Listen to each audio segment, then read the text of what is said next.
Ipswich Town 1, Fulham 1. Jonas Knudsen gets a last gasp equaliser at the death. It was a well worked goal, but let's be honest, it's papered over the cracks massively tonight. Ipswich Town once again producing another completely forgettable performance at Portman Road. Mick McCarthy promised us that the shackles would be off, there's nothing to play for, there would be no real instructions, just tell his players to go out there and enjoy themselves, and unfortunately that didn't happen. Fulham certainly played their part, they sat behind the ball, they made it difficult, but the stats tell the story, I'm afraid. 71st minute was when Ipswich's first shot on or off target arrived. They did test the keeper until the 74th minute.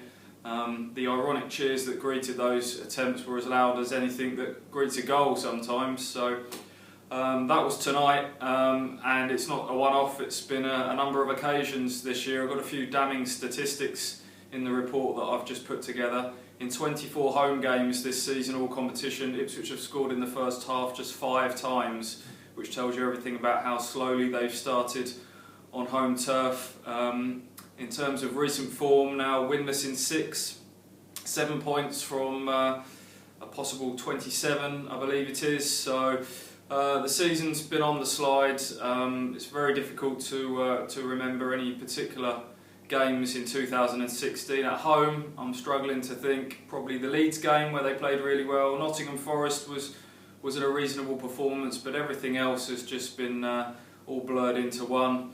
All the questions to Mick at the end were about home form, improving that.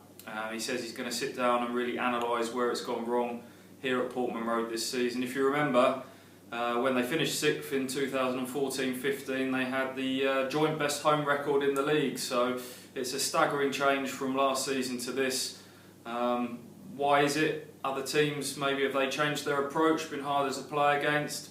I'm not sure that's the major factor. I think it's just more a case of Ipswich's deficiencies, a lack of creativity, not been able to break down the opposition. So some real analysis for Mick and his staff over the weeks to come. More in tomorrow's papers and online.